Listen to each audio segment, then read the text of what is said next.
Hindi English दोनों में देखेंगे। अगर आपको हिंदी में समझ में नहीं आ रही बात या इंग्लिश में कम आ रही है तो दोनों का आप सहारा लेके चलेंगे। पहला क्वेश्चन है, दैनिक तापांतर, diurnal temperature range is the difference between the daily maximum and minimum temperature.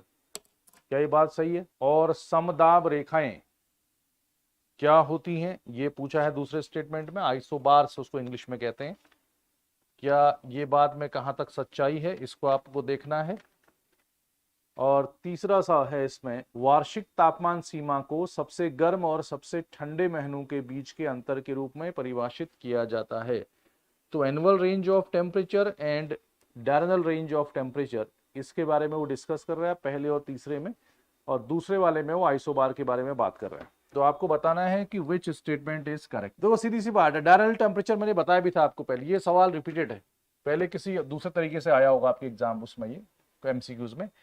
तो जैसे हम कहते हैं कि दिन का मैक्सिमम टेम्परेचर मान लो 35 डिग्री सेल्सियस है, दिन में ज्यादा होता है टेम्परेचर, और रात के समय में ये कम हो गया, मान लो रात को कम हो गया, और रात को मान लो ये हो गया 12 डिग्री टेम्परेचर। तो दिन का मैक्सिमम और रात का मिनिमम, और दिन और रात में ही तो मिनिमम होगा, दिन में ज्यादा ही होगा टेम्परेचर, रात को कम ही होगा, या मैक्सिमम और मिनिमम टेम्परेचर के बीच में जो डिफरेंस है उसको हम डायरनल रेंज ऑफ टेम्परेचर कहते हैं। बिल्कुल सही बात है, ठीक है। समदाब रेखाएं, आइसोबार, ये तो बहुत ही इजी है। समदाब समान दबाव, आइसो, आइसो मतलब सेम, तो बार, ये जिसको भी हम एयर प्रेशर को हम जिसमें नापते हैं उसको हम बार्स कहते हैं, यानी unit of air pressure measurement वो बार होती है। तो समदाब रेखाएं इक्वल एयर प्रेशर पॉइंट्स को नापती हैं, न कि इक्वल टेम्परेचर को। तो इसका आइसोथर्मल लाइंस होगा आंसर, ठीक है। समताप रेखा का आइसोथर्मल होता है। और एनुअल रेंज ऑफ टेम्परेचर, ये भी मैंने डिस्कस किया था। एनुअल रेंज का मतलब होता है कि सबसे गर्म जो महीने चल रहे हैं आपके, उसका टेम्परेचर, और जो ठंडे वाले महीने उसका टेम्परेचर। जैसे जनरली हम कहते हैं कि जून जुलाई का महीना, खासतौर पे जुलाई वाला ज़्यादा गर्म होता है, और जनवरी का महीना ठंडा होता है, एवरेज टेम्परेचर। तो उसका मैक्सिमम मिनिमम का एवरेज जब हम लेते हैं तो एनुअल रेंज ऑफ टेम्परेचर यानी वार्षिक तापांतर उसको कहा जाता है मोटा मोटा। Absolute humidity is the measure of water vapour in air regardless of temperature. अब यहां पर थोड़ा सा आपको, पहले तो आप सवाल पढ़ लो, मैं इसको समझा दूंगा क्या होता है, फिर आपको सारे सवाल बन जाएंगे। ये कंसेप्चुअल सवाल है, ये थोड़ा सा कंसेप्चुअल क्वेश्चन है। तो पहले तो आप एक दिमाग में बनाओ कि कौन सा आंसर इसका सही हो सकता है, कौन सा गलत हो सकता है, उसके बाद में इसका पूरा डिस्कस करता हूं आपके सामने। बताओ किसका क्या आंसर होगा, किसी को आता है तो। अभी नहीं बना, चलो कोई बात नहीं, मैं बता देता हूं इसका क्या मतलब होता है। देखो सबसे पहली बात हम डिस्कस करेंगे कि ह्यूमिडिटी का मतलब क्या होता है। इसके बाद आपके बहुत सारे क्वेश्चन जो आगे आएंगे वो सारे समझ में आ जाएंगे आप। आर्द्रता का मतलब होता है जैसे हवा ने कितना पानी पिया है। जैसे आप कहते हो ना कि नॉर्मली आम आदमी की लैंग्वेज में अगर आप देखोगे तो जैसे ये सोचो कि आपने कपड़े आपके गीले थे, आपने बाहर उसको सुखाने के लिए डाल दिया, कुछ देर में कपड़े सूख जाते हैं। कपड़े सूखने का मतलब है कि जो उसमें पानी था, कपड़ों में गीला था, वो सूख गया। तो उसमें जो पानी था वो कहाँ चला गया? वो गर्मी की वजह से, टेम्परेचर की वजह से हवाओं ने उसको क्या कर दिया, वो टेम्परेचर के साथ उस पानी को सोख लिया। उस पानी को क्या कर दिया, उसने सोख लिया। तो उसी को हम क्या कहेंगे, हवा ने पानी पी लिया है। यानी हवा के अंदर क्या है, वेपर है, वाष्प है, वाटर वेपर है, जल वाष्प है, ठीक, मॉइस्चर जिसे हम नॉर्मली कहते हैं। तो वो होती ह्यूमिडिटी, यानी अमाउंट ऑफ वाटर वेपर आप नॉर्मली हम कह सकते हैं एक सामान्य रूप में, जल वाष्प की मात्रा। जल किस फॉर्म में, वाष्प के फॉर्म में हवाओं में पानी होता है, ये आप सब जानते हो। अब ये तो हो गया ह्यूमिडिटी। अब इसमें एक सवाल ये है जो मैंने कल भी आपसे कहा था कि कुछ चीजें आपको आज समझ में आएंगी। एक होता है सापेक्षिक आर्द्रता, रिलेटिव ह्यूमिडिटी, इसी से रिलेटेड सारे सवाल आपके इसमें हैं। सापेक्षिक आर्द्रता, relative humidity is equal two upon capacity of humidity. ये मैं सिंपल लैंग्वेज में इसको लिख रहा हूं, मतलब ज्यादा जो समझ में आ जाए, इनटू 100 होता है, गुणा कितना होता है, 100। यानी इसको कहते हैं निरपेक्ष आर्द्रता। निरपेक्ष आर्द्रता इसको समझ लेना आप ढंग से। और नीचे होता है ये वाला आर्द्रता की सामर्थ्य। देखो आप समझो क्या मतलब है इसका। सापेक्षिक आर्द्रता बराबर होता है निरपेक्ष आर्द्रता अपन आर्द्रता की सामर्थ्य गुणा 100, पहली बात।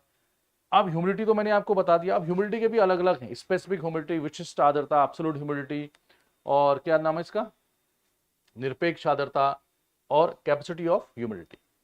ठीक, अब देखो एब्सोल्यूट ह्यूमिडिटी का मतलब क्या है, यानी इसको क्या हम कहते हैं कि amount of water vapour in a certain volume, मतलब हवा के किसी खास आयतन में जो नमी है, जो मॉइस्चर है, जो पानी पिया है, उसको हम कहते हैं एब्सोल्यूट ह्यूमिडिटी।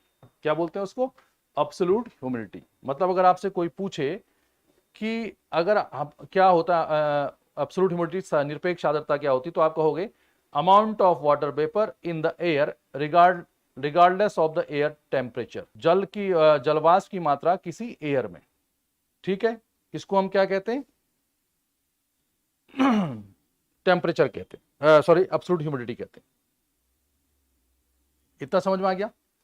जितना हवा ने पानी पिया, यानी इसको हम नापेंगे किसमें? ग्राम प्रति घन आयतन की बात कर रहे हैं इसमें। सामर्थ्य का मतलब क्या होता है? कैपेसिटी का मतलब होता है कि हवा ने जितना पानी पिया है, हवा ने जितना पानी पिया है वो उसकी क्या है? कैपेसिटी।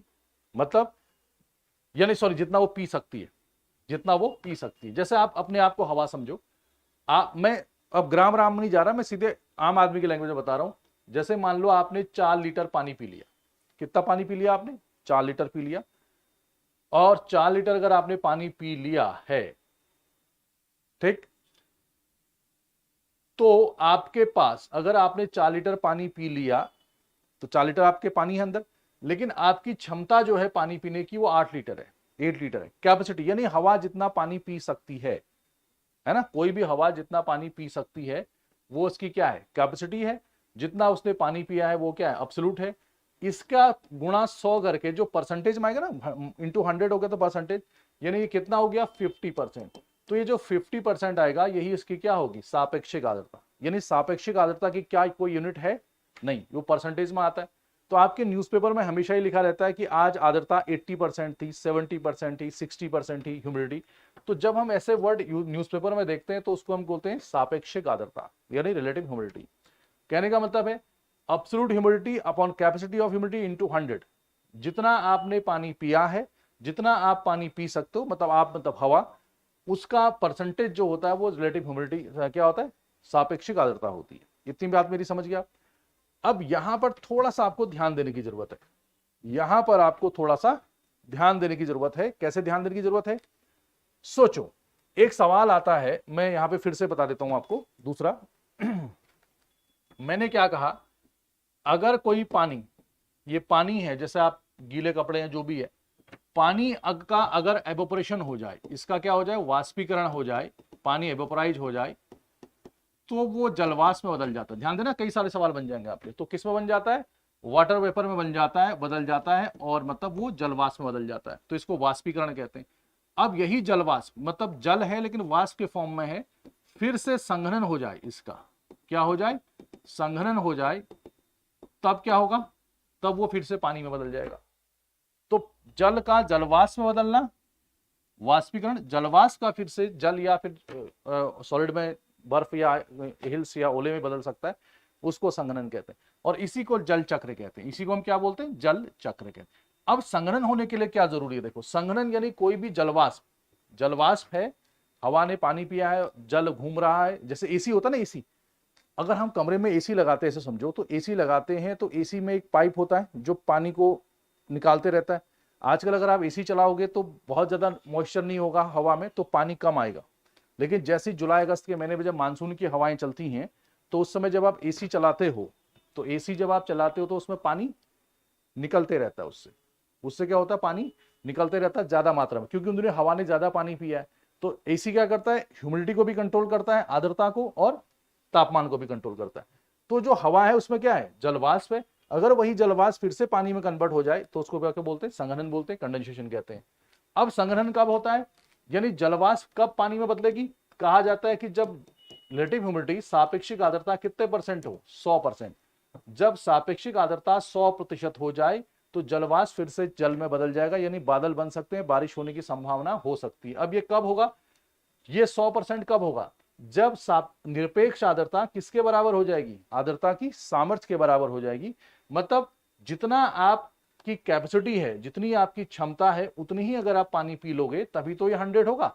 तब सापेक्षिक आर्द्रता 100% हो जाएगी और बारिश होने की संभावना बन सकती है, यानी जलवाष्प जल में बदलने लगेगा। अब यहां पर देखो, आपका जो सवाल है वो क्या पूछ रहा था, इससे सापेक्षिक आर्द्रता किस किस पर निर्भर करती है। जैसे आर्द्रता की सामर्थ्य, एक तो किस किस पर निर्भर करेगी, देखो आप जितना ज्यादा पानी पियोगे ये उतना बढ़ता जाएगा, निरपेक्ष आर्द्रता बढ़ती जाएगी।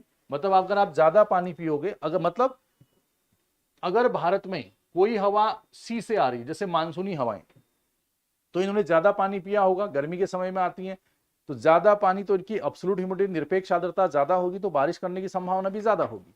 तो एक तो ये समझ गए कि जितना ज्यादा हवा पानी पिएगी बारिश उतना ज्यादा करेगी, यानी जितना ज्यादा पानी पी सकते हो निरपेक्ष आर्द्रता सर्टेन वॉल्यूम में, समझ गए। दूसरा capacity of humidity, capacity of humidity मतलब आर्द्रता की सामर्थ्य।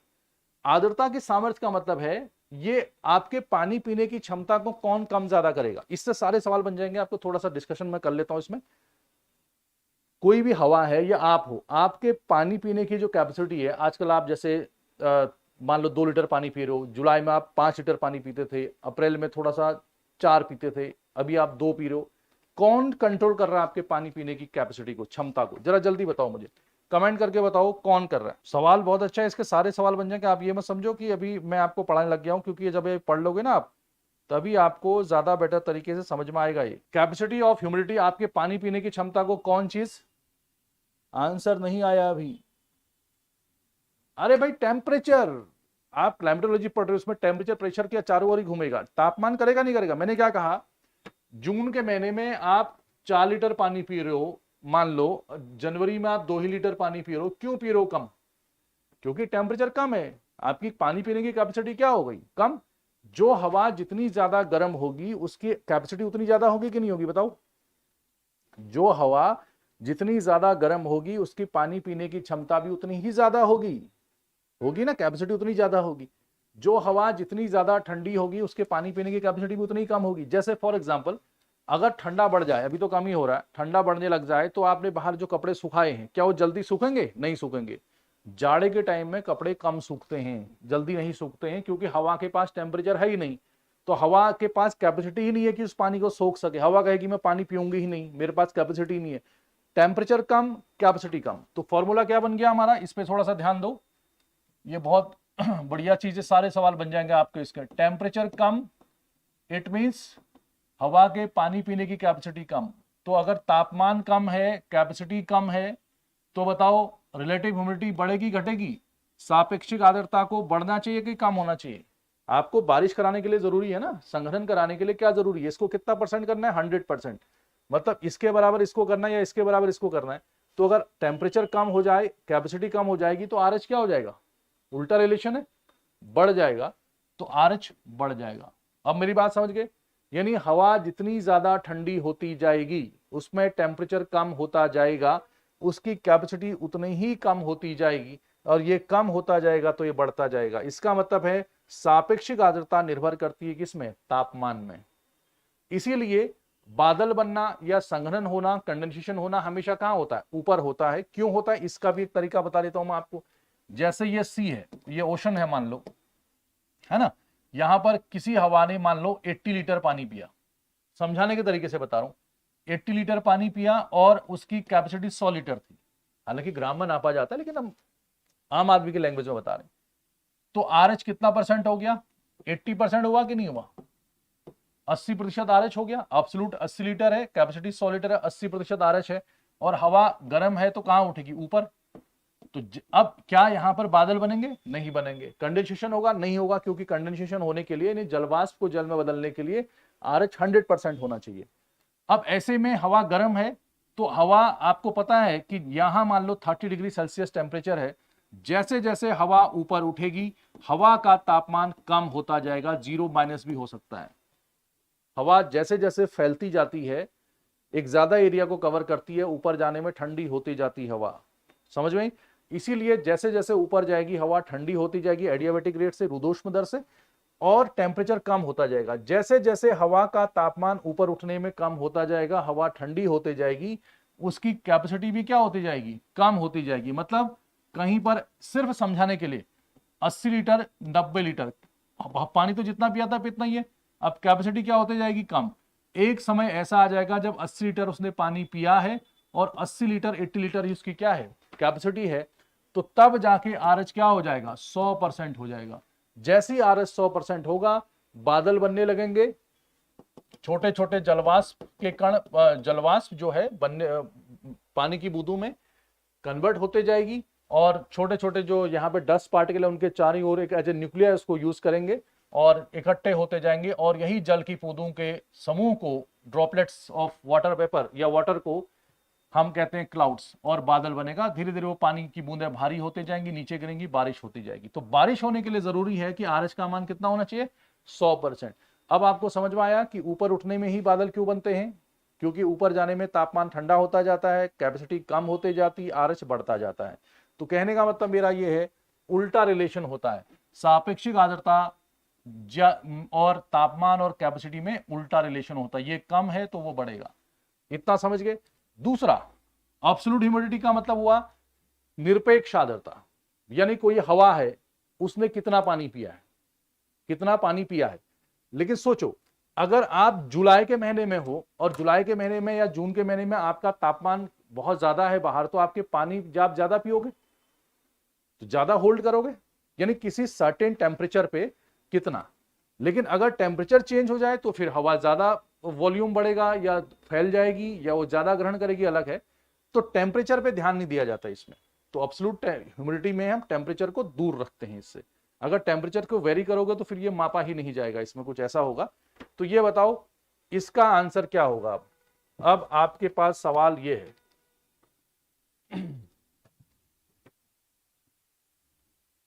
कहां पर आर्द्रता ज्यादा होगी, कहां पर कम होगी। अब फिर से इस सवाल को देखो और उसके बाद मुझे बताओ।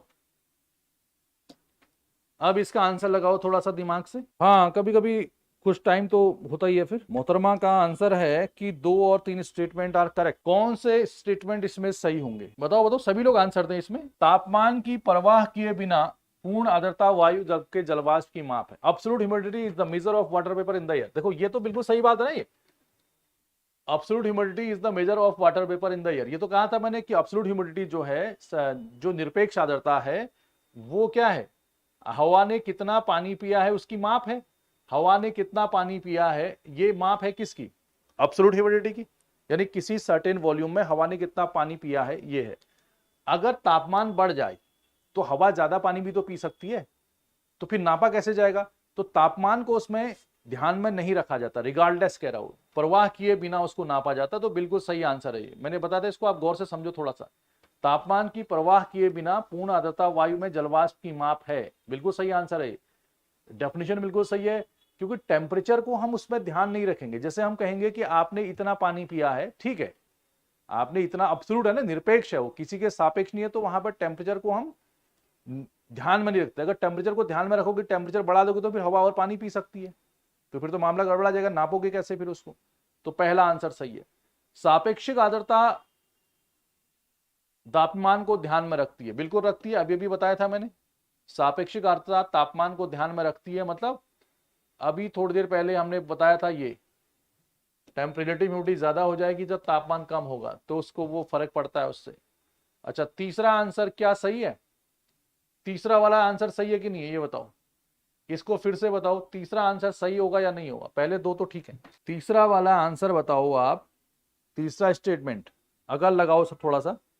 थर्ड वाला आंसर वगैरह, सापेक्षिक आर्द्रता मरुस्थलीय क्षेत्रों में अधिक होती है और विषुवत-रेखीय क्षेत्रों में कम होती है। ये वाला स्टेटमेंट सही है या गलत है ये बताओ। अगर आप लोग कह रहे हो कि तीसरा स्टेटमेंट सही है तो ये तो अनर्थ हो जाएगा। अनर्थ कैसे होगा, मरुस्थलीय क्षेत्रों में मतलब डेजर्ट एरिया में, आपका कहने का मतलब ये है कि हवा ने ज्यादा पानी पिया हुआ है। मरुस्थलीय क्षेत्रों में हवा ज्यादा पानी पी है, वहां पर मॉइस्चर ज्यादा है, तो मॉइस्चर ज्यादा होगा तो बारिश करने की भी संभावना ज्यादा होगी। पूरे कंसेप्ट की ऐसी तैसी कर दी है आप लोगों ने आज। मरुस्थलीय क्षेत्र, सीधी सी बात है, देखो क्या है ये, अभी अभी हमने पढ़ा है सापेक्षिक आर्द्रता बराबर निरपेक्ष आर्द्रता। मैंने कहा हवा ने जितना ज्यादा पानी पिया है ये उतना ही ज्यादा होगा। तो क्या मरुस्थलीय क्षेत्रों में हवा ज्यादा पानी पिएगी कि ये बढ़ जाए। भाई मरुस्थलीय क्षेत्र है तो वहां पर एब्सोल्यूट ह्यूमिडिटी क्या है उसकी, कम होगी, कम पानी पिया है, और वहां पर उसकी कैपेसिटी ऑफ ह्यूमिडिटी मतलब आर्द्रता की सामर्थ्य, हवा ज्यादा तापमान होगा उसका तो ज्यादा टेम्परेचर होगा तो ज्यादा पानी पी सकती है। तो मरुस्थलीय क्षेत्रों में ये ज्यादा हो जाएगा और ये कम हो जाएगा, तो ये ज्यादा ये कम, तो ये अपने आप कम नहीं हो जाएगा। हे भगवान, हे ईश्वर, विश्वद्रेकीय क्षेत्रों में वर्ष भर वर्षा होती है, लगातार बारिश होती है, वहां पर सापेक्षिक आर्द्रता ज्यादा होगी, ज्यादा चिपचिप होगा, मौसम में नमी ज्यादा होगी। ये आंसर क्या है? गलत। दिमाग लगाओ थोड़ा सा, कोई बात नहीं, लेकिन आपने ध्यान से सुनी बात है, अब तो याद हो गया नहीं? तुम रोज ही खाना पहले खा के आ रहे हो, कई खूंखार ऐसे हैं इसमें जो खाना पहले ही खा के आ जा रहे हैं, और कई खूंखार ऐसे हैं जो हमेशा ही लेट आते हैं, ऑलवेज लेट हैं। वो कह रहे हैं कि हम नहीं सुधरेंगे, देखो कब तक नहीं सुधरते हो, हिटलर जैसे चले गए इस दुनिया से। एक आर्द्रता मापी एक मौसम उपकरण है जिसका उपयोग वायुमंडल में आर्द्रता की को मापने के लिए किया जाता है। Hygrometer is a weather instrument used to measure the amount of humidity in the atmosphere. आर्द्रता मापी आर्द्रता को नापता है, तो ये कुछ नहीं होता, ये गलत वर्ड है, हाइग्रोमीटर कहते हैं इसको। मतलब वैसे ठीक है, जैसे वायुदाब मापी, तापमान मापी, छिछोरा मापी, छिछोरों को नापने के लिए, तो ये कोई मतलब है, कुछ नाम दिया जाएगा ना उसको। जैसे बहुत सारे छिछोरे पैदा हो गए मान लो, अब कहा जाए कि छिछोरे कौन कितना बड़ा छिछोरा है, नापना है इसको, तो क्या कहोगे उसको? इसको नापने का यंत्र छिछोरा मापी बना दिया जाए? नहीं, कुछ नाम रखा जाएगा उसका अच्छा वाला। तो आर्द्रता मापी, वायुदाब मापी, ये सवाल हो सकता है इंग्लिश में, हिंदी में भी चेंज हो जाए, तो आर्द्रता मापी की जगह वो हाइग्रोमीटर लिख देगा, ठीक है। तो हिंदी टू हिंदी कई बार नहीं होता है। बात मेरी समझ में आई कि नहीं? तो ऐसे सवाल आ सकते हैं। तो ये होता है कि नहीं? तो वाष्पीकरण की दर वाष्प के दबाव या वायु में जलवाष्प की मात्रा पर निर्भर करती है। वायु में जलवाष्प की मात्रा पर निर्भर करती है, दूसरा वाला है। तीसरा है ठंडी वायु गर्म वायु की तुलना में अधिक आर्द्रता धारण कर सकती है। ठंडी जो हवा है वो गर्म हवा की जगह पे ज्यादा हवा इनटेक कर सकती है।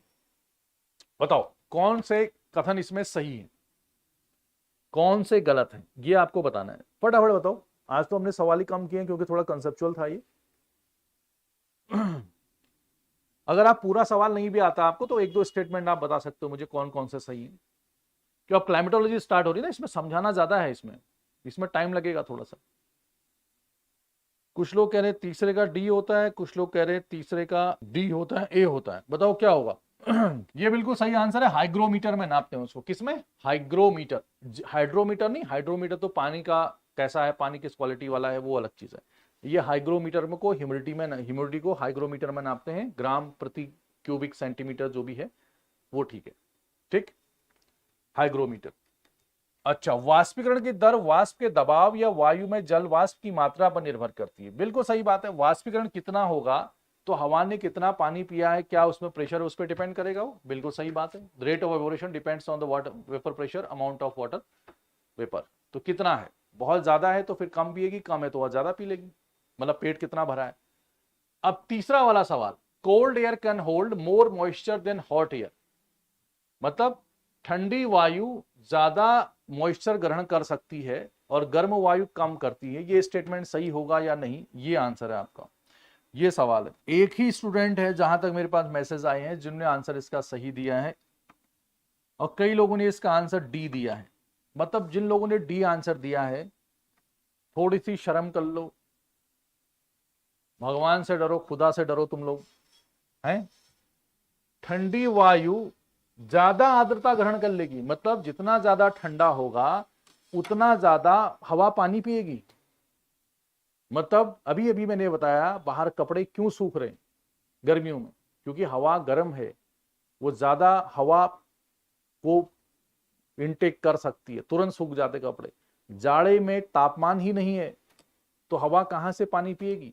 जब हवा पानी ही नहीं पिएगी तो आर्द्रता किसको कहोगे आप? हवा में जलवाष्प की मात्रा ही तो आर्द्रता है, जल की मात्रा वाष्प के फॉर्म में। यानी आज की डेट में आपके पैर फट जाते हैं, मतलब होता ड्राइनेस आ जाती है, क्योंकि मॉइस्चर क्या होता है, कम होता है जाड़े में, खुशक ठंडा कहते हैं। तो जाड़े में हवा में ज्यादा मॉइस्चर होगा, यानी जाड़े वाली हवा ज्यादा पानी पिएगी। इसका मतलब जितना ज्यादा ठंडा होगा कपड़े उतनी जल्दी सूख जाएंगे। संन्यास भी लिया जा सकता है, पढ़ाई लिखाई से नहीं, आध्यात्म की ओर जाएंगे हम। तो कई लोग आध्यात्म की ओर इसलिए जाते हैं कि वो वैसे होते हैं, दिमाग होता है उनके पास, वो नई नई चीजें एक्सप्लोर करते हैं या अपना मन उनका करता है ऐसा। बहुत सारे लोग आध्यात्मिक ओर इसलिए जाते हैं कि अब करें क्या, कुछ तो हो ही नहीं रहा है, दिमाग तो कहीं लग ही नहीं रहा, तो कहाँ लगेगा, अब अध्यात्म में लगेगा। तो कौन सी कैटेगरी में जा रहे हैं हम, ये बताओ। अकल लगाओ, अकल। अकल बड़ी की भैंस। फिर से सिद्ध होता है कि कौन बड़ा है। एनीमोमीटर, ये सवाल थोड़ा सा टफ है। एनीमोमीटर जो है एक डिवाइस है, वो मेजर करता है direction of flow of wind, वायु के प्रवाह की दिशा को नापता है। क्या ये स्टेटमेंट सही है? इसमें आप खाली लगा दो, अगर ये सवाल गलत भी कर दिया आपने तो कोई बात नहीं, यहां पे घबराने वाली बात नहीं। लॉजिकल क्वेश्चन में मैं आपको हमेशा ही डांटूंगा अगर आपने, ठीक है। और एक होता है विंड वेन, ठीक है, दो चीजें होती हैं, एनीमोमीटर और विंड वेन। तो कह रहा है कि वायु वेग मापी, देखो तो इसका हिंदी में क्या लिखता है इसको, वायु वेग मापी। कोई क्या मतलब, कभी सवाल आएगा कि वायु वेग मापी क्या नापता है, तो वायु का वेग नापता है, ये तो वैसे ही अंडरस्टूड है। तो हिंदी में कभी सवाल नहीं आएगा ऐसा, है ना। नाम क्या पड़ा उसका, क्योंकि वो हमने नहीं बनाए ना। जैसे मैंने कहा कि छिछोरों को नापने का तरीका छिछोरा मापी कैसे हो सकता है, वो तो सभी समझ जाएंगे। कोई कहेगा ला भाई अंदर से छिछोरा मापी ला, इसको इसका छिछोरापन नापते हैं। नहीं, कुछ नया इंस्ट्रूमेंट लाया जाएगा उसके, वो आप अपने आप ही सोचो क्या लाया जाएगा। तो एनीमोमीटर जो है वो वायु की क्या नापेगा, स्पीड। क्या नापेगा वो, स्पीड नापेगा। लेकिन ये क्या कह रहा है यहां पे, दिशा कह रहा है, वो डायरेक्शन नाप रहा है। और डायरेक्शन को नापने के लिए विंड वेन बेस्ट होता है, यानी किस दिशा में हवा जा रही है उसको नापने के लिए विंड वेन का यूज किया जाता है। तो पहला आंसर क्या हो गया, गलत हो गया आपका, कोई बात नहीं, ठीक है। इसमें कोई दिक्कत नहीं, अगर आपने आंसर गलत भी लगाया है तो कोई बात नहीं, अब तो याद हो गया ना। एनीमोमीटर वायु वेग मापी, हिंदी में कोई मतलब नहीं है उसका, आप समझ गए। दूसरा विंड वेन, ये आ सकता है एग्जाम में आपके कि ये क्या नापता है, तो क्या नापेगा ये, डायरेक्शन। आप नोट डाउन जरूर कर लें इसको, नोट्स जरूर बनाएं। अच्छा, तीसरा सवाल है, पृथ्वी का घूर्णन कोरियोलिस बल के कारण वायु की दिशा को भी प्रभावित करता है। ये बिल्कुल सही बात है, कई बार मैंने बता दिया आपको। ओशन करंट्स में मैंने बताया था आपको, मैंने कहा था पृथ्वी का घूर्णन की गति हर जगह अलग अलग है, मतलब विश्व रेखा पे अलग है, पोल की ओर अलग है, हर जगह विश्व पृथ्वी के रोटेशन की गति अलग अलग होती है। तो जिस वजह से उत्तरी गोलार्ध में हवा दाईं ओर और दक्षिणी गोलार्ध में हवा बाईं ओर मुड़ जाती है, due to the rotation of earth. मैंने कल परसों भी बताया था आपको। तो आपका आंसर ये बिल्कुल सही है। तो इसका आंसर क्या हो जाएगा चौथे का, केवल 2, बी आंसर सही है, ठीक है। चलो क्लियर है, कई लोगों ने आंसर सही भी दिया है इसका, बहुत अच्छी बात है। और किसी ने नहीं भी दिया है तो कोई बात नहीं, उस पर कोई दिक्कत नहीं। लॉजिकल सवाल गलत नहीं होने चाहिए कि ठंडी हवा ज्यादा पानी पिएगी, ऐसे सवाल मतलब समझ लो विवाह नहीं हो पाएगा इसमें, एग्जाम तो छोड़ो। अगर सवाल पूछेंगे, आप घर पे गए हो, कहीं ससुराल में गए हो, शादी होने वाली है आपकी, और ऐसी सवाल पूछ दिए ससुर जी ने वहां, तो क्या जवाब दोगे आप उनको, अनर्थ हो जाएगा। आप ये बताओ, सूर्य पृथ्वी की विकिरण ऊर्जा का एकमात्र स्रोत है जो दिन के समय सतह को गर्म करता है। The sun is the earth's only source of radiative energy heating the surface by day time. दिन के समय में गर्म करता है, क्या स्टेटमेंट सही है? दूसरा है, किसी स्थान की धूप की मात्रा उस स्थान के अक्षांश पर ही निर्भर करती है। अक्षांश पर ही निर्भर करती है, इंग्लिश में पढ़ो, only on the latitudes of that place. मतलब कितना ज्यादा गर्मी आपको मिलेगी वो किस चीज पे डिपेंड करती है, amount of sunshine of a place depends only on the latitude of the place. तो बताओ आप कौन सा सवाल सही होगा इसका। ये 5th क्वेश्चन है हमारा, ये तो सब आ ही जाएगा आपको समझ में, इसमें कोई दिक्कत नहीं होनी चाहिए। वैसे ये सवाल तो इजी है। कौन सा सवाल होगा?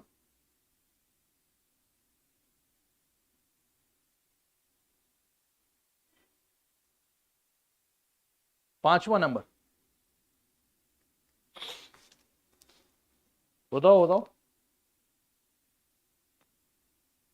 सिंपल है यार, पृथ्वी की विकिरण ऊर्जा का एकमात्र स्रोत सूर्य है। कौन है दूसरा, कौन है बताओ? जो आपको हीट आती है रेडिएशन के थ्रू, सूरज के अलावा कोई और आता है? तो पहला वाला गलत कैसे हो सकता है, पहले ये तो बताओ। हमारी ऊर्जा का मुख्य स्रोत कौन है? सन ही तो है, ठीक है, जो दिन के समय सतह को गर्म करता है। किसी भी स्थान पर धूप की मात्रा उस स्थान के अक्षांश पर ही निर्भर करती है।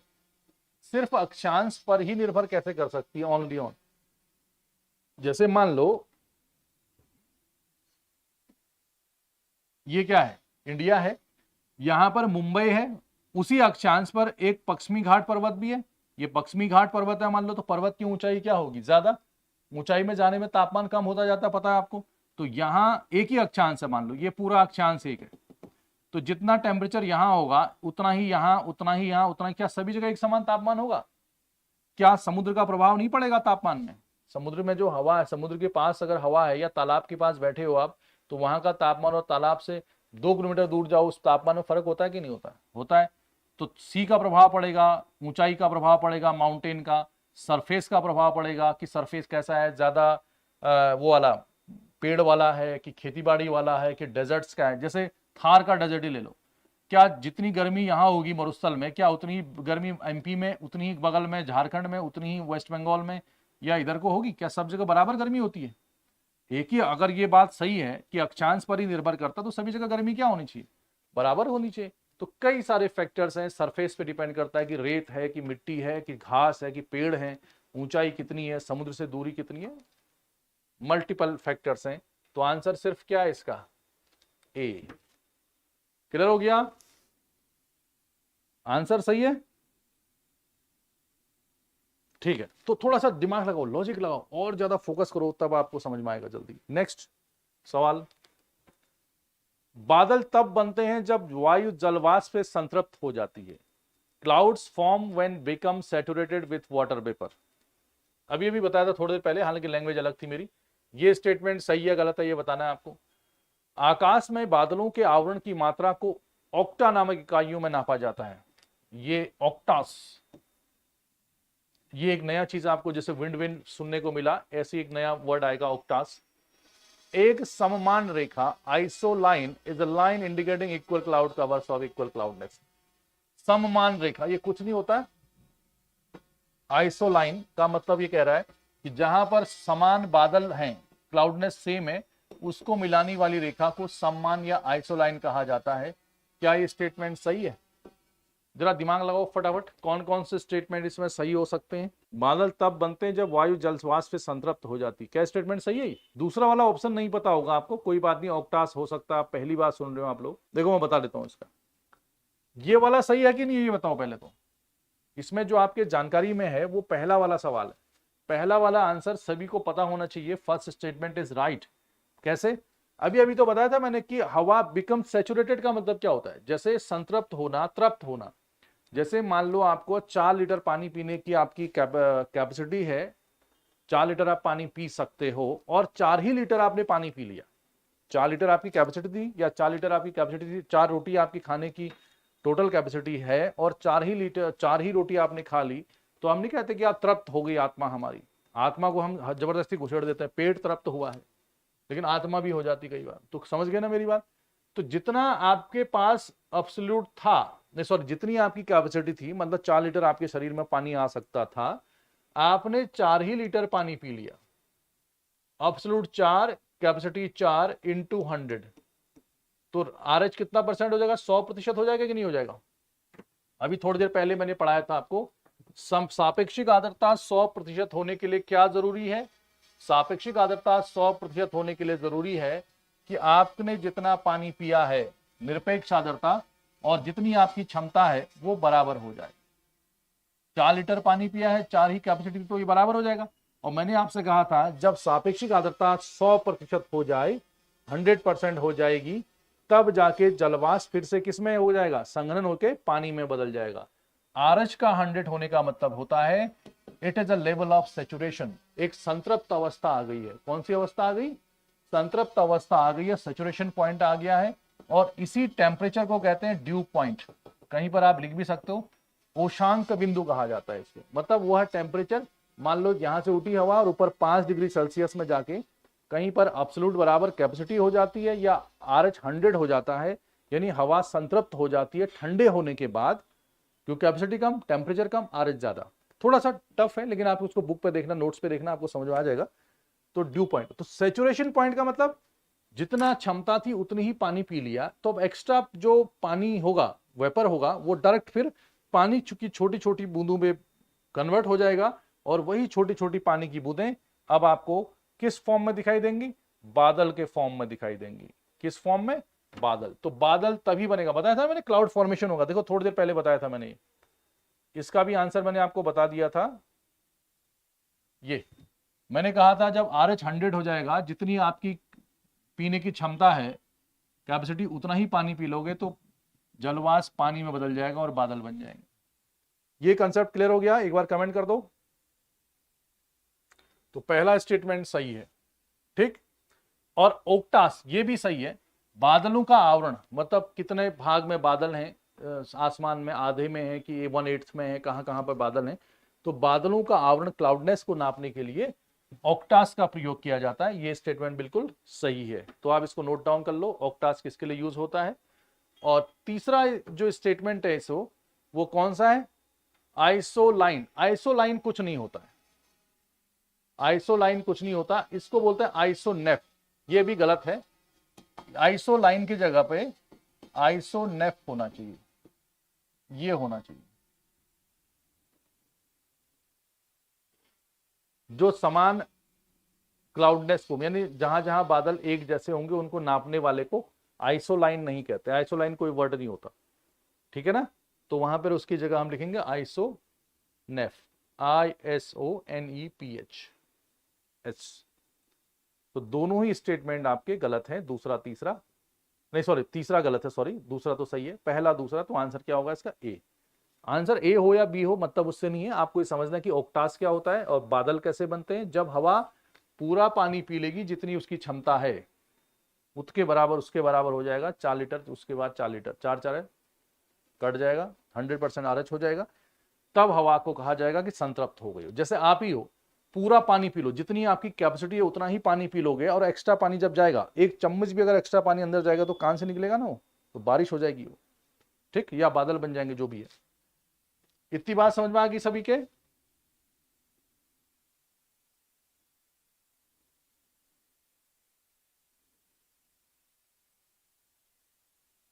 निम्न में से कौन उच्च बादलों के प्रकार हैं? अब ये बादलों के प्रकार बता रहा, देखो स्ट्रेटोक्यूमुलस, क्यूमुलोनिम्बस, सिरोस्टेटस, ये सब।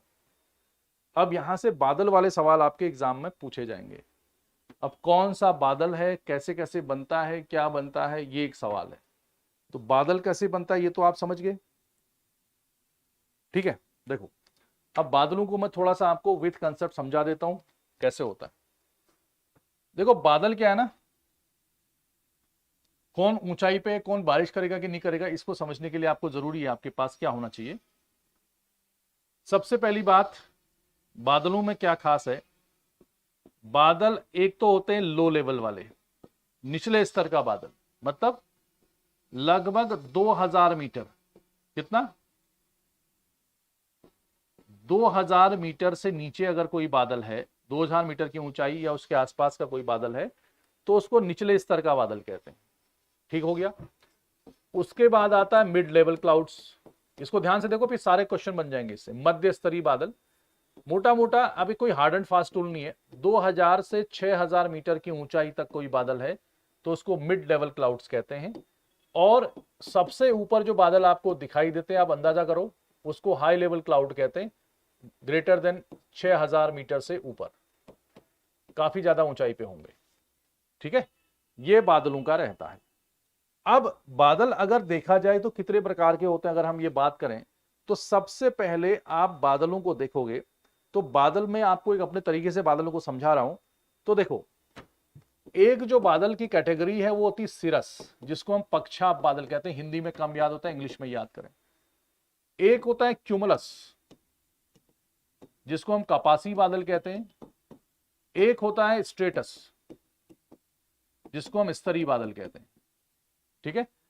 पक्षाप बादल जो होगा ना, जिसको हम पक्षाप बादल आप कह रहे हो या स्ट्रेटस कह रहे हो, सॉरी सिरस कह रहे हो, वो बादल कुछ ऐसे फीदरी वे, पंखे जैसा या ये सिल्की वे वाला होता है। ऐसा बादल देखा है कभी? हल्का हल्का होगा, छितराया जैसा होगा, बहुत ज्यादा ऊंचाई पे मिलता है आपको कई बार। ऐसे आप देखते हो पहाड़ वहाड़ में, दिल्ली विल्ली में तो खैर बादल दिखेगा ही नहीं अभी आजकल, तो वहां पर आपको सिरस क्लाउड्स दिखेंगे, बहुत ऊपर दिखेगा, दूर दिखेगा, ऐसे पंखे के जैसा, सिल्की मतलब हेयर्स का जैसा, है ना, बाल के जैसा, ऐसा दिखेगा। क्लियर हो गया? इसको सिरस कहते हैं। कपासी बादल जो होता है ये पैचेस के फॉर्म में होगा, इसको कपासी या गोभी के फूल का जैसा, कॉटन फ्लावर जैसा कहते हैं, यानी जो ऐसे गुच्छे के जैसा दिखेगा उसको कपासी कहते हैं। कपास मतलब कपास का फूल, ऐसे याद कर सकता, कॉलीफ्लावर या कॉटन फ्लावर। तीसरा होता है स्ट्रेटस। स्ट्रेटस क्लाउड्स जो होते हैं वो स्तरीय बादल होते हैं, ऐसे ये क्षैतिज रूप से हॉरिजॉन्टली जब ऐसे ऐसे बादल आपको दिखाई देते हैं ये होंगे।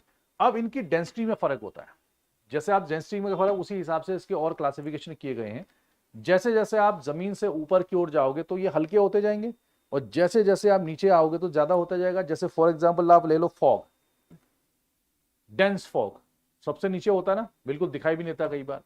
जैसे जैसे आप ऊपर की ओर जाओगे तो बादल आपको लगेगा कि छितराए हुए हैं, कम डेंस है, और नीचे वाले बादल ज्यादा खतरनाक होते हैं। ठीक, अब इन तीनों को क्या करो, आप आपस में इनको मिला दो। कैसे मिला दो? अब ये तीन प्रकार के बादल, सबसे मेन बादल होता है सीरस क्लाउड। देखो इसके आप स्टेटमेंट कैसे यूज करोगे। सीरस तो हाई लेवल क्लाउड्स में अगर आप ऐसे देख रहे हो ये वाला, इसी को हम कहेंगे पक्षाप बादल, सीरस क्लाउड।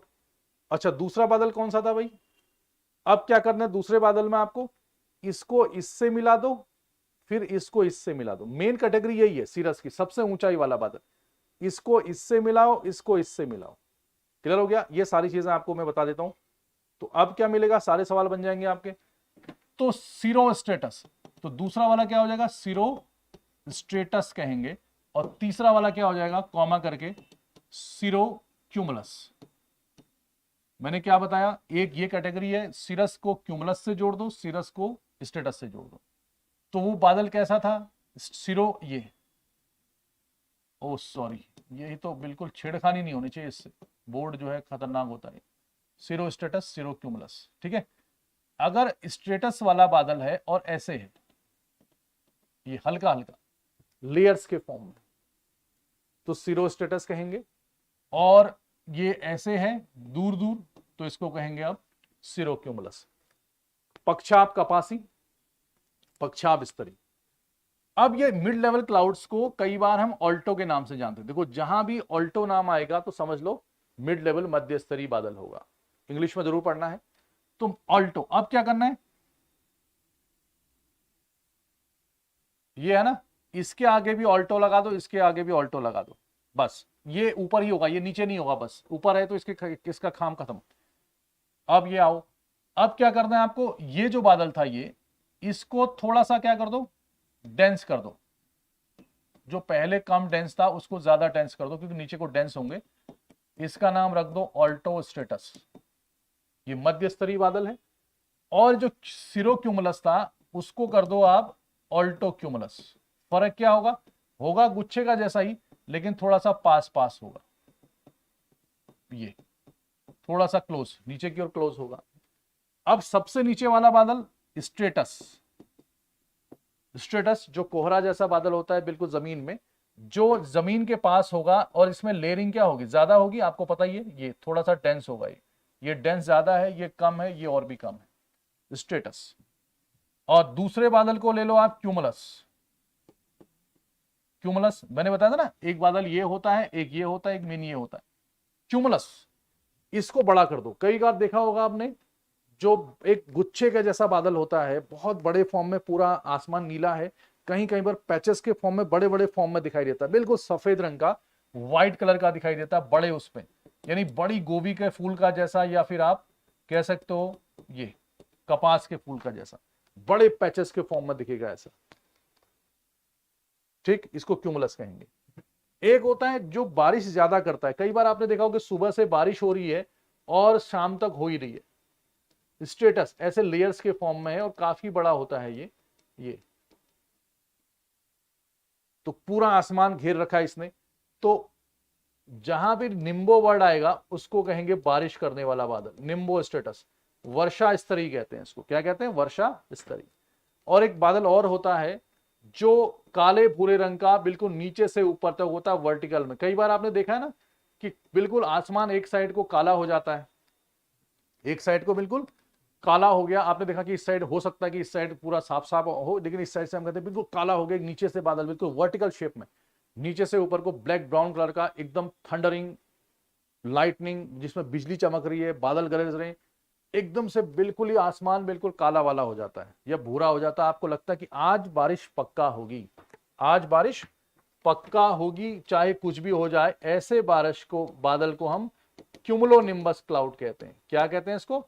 क्यूमुलोनिम्बस। निम्बस में बारिश जरूर होगी, इसका हिंदी होता है कपासी वर्षा। निम्बस का मतलब वर्षा, कपासी वर्षा बादल, तो वर्टिकल शेप में होगा। तो जितनी भी लाइटनिंग, बादल का गरजना, बिजली का चमकना, ये चीजें जितनी भी आप सुनते हो, ये सारी चीजें आपको क्यूमुलोनिम्बस जो वर्टिकल शेप में नीचे से बेस लेवल से 9, 10, 12 किलोमीटर की ऊंचाई तक भी हो सकता है, काफी लंबे उसमें होगा। बाकी की अलग अलग कैटेगरी है, ये निचले स्तर के बादल हैं, ये मध्य स्तर के बादल हैं, वो हाई लेवल का। इसका कोई लेवल नहीं है, ये नीचे से लेके ऊपर तक कहीं भी हो सकता है। तो सबसे खतरनाक बादल, इससे आप इसको आप जानते हैं क्यूमुलोनिम्बस, वर्षा, कपासी। निम्बो स्टेटस सुबह से शाम तक, कभी बार, अब तो बारिश होती नहीं है खैर, पूरा आसमान ढका हुआ होगा ऐसा ही स्टेटस, मतलब कोहरे के जैसा बादल जो बारिश तो करता है लेकिन ज्यादा समय में ज्यादा बारिश करेगा, ये कम समय में ज्यादा करेगा, मूसलाधार करेगा, टॉरेंशियल रेनफॉल करेगा, ये करेगा लेकिन टाइम लेगा। क्या ये बादल बारिश करेगा? क्यूमुलस गुच्छे के जैसा है, पूरा आसमान नीला है, सफेद रंग का एकदम बादल होता है, क्या वो बारिश करता है? और एक होता है स्ट्रेटस, यानी कि जब कोहरा लगा हो, ठीक ठाक कोहरा जैसा बादल होता है, सबसे नीचे है, और आपने देखा होगा कि हम काम भी कर रहे हैं, कुछ कुछ भीग भी जाते हैं, ड्रिजल टाइप ऑफ रेन, फुहार जैसी वर्षा, यानी हल्की हल्की वर्षा हो सकती है क्लोज टू द सरफेस अगर बादल है सबसे नीचे का, उसको स्तरी बादल कहते हैं। कौन सा? स्तरी मतलब स्ट्रेटस, क्यूमुलस मतलब कपासी, कपासी, और सिरस मतलब पक्षाप। बाकी को जोड़ दो, जैसे सिरो स्टेटस, तो क्या हो जाएगा? पक्षाप स्तरी, पक्षाप कपासी, बस ऐसे। क्या इतनी बात समझ में आई? थोड़ा सा इतनी बातें कुछ समझ में आई आपके? फिर मैं बताता हूं इसको आपको कि इसमें और क्या क्या हो सकता है। एक बार कमेंट करके बताओ मुझे, फिर आप ये सारे सवाल कर लोगे आने वाले समय में, जितने भी हमारे पास क्वेश्चन है वो सवाल आप कर लोगे। इसमें क्या बात समझ में नहीं आई ये बताओ मुझे, कमेंट करके बताओ। इसमें से कौन सी चीज आपको समझ में नहीं आई?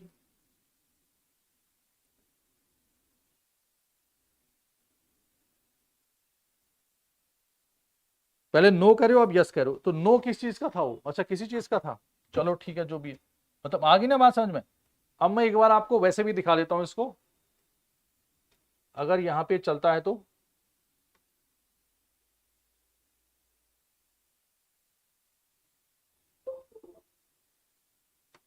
देखो इस पे ना अगर क्लाउड्स वाला मिल जाता है हमको, तो आपको फिर मैं ऐसे, इससे क्या होगा कि आपके दिमाग में बैठ जाएगा ये इस टाइप का बादल, ये क्यूमुलस बादल, गुच्छे वाला दिख रहा है ना, जो दूर दूर दिखाई देता। अब आपको डिसाइड करना है कि बारिश किस में होती है, क्योंकि हम एलियन नहीं है, इंसान है।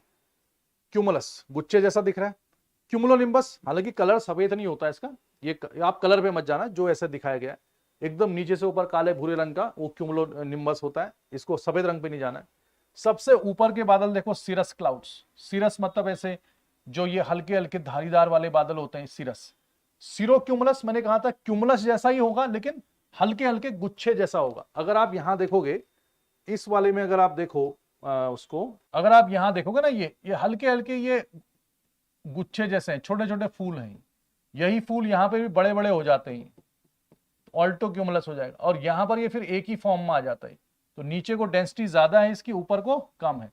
स्टेटस बादल देखो यहाँ पे हल्का हल्का है, डेंस है, यहाँ की ओर और कम होता जाएगा ये, और यहाँ पर जाके फिर ऐसा ऐसा होता जाएगा। अब इसके पीछे से सन चमक रहा है, ये स्टेटस बादल है, ऑल्टो सीरो स्टेटस पक्षाप स्तरीय बादल है।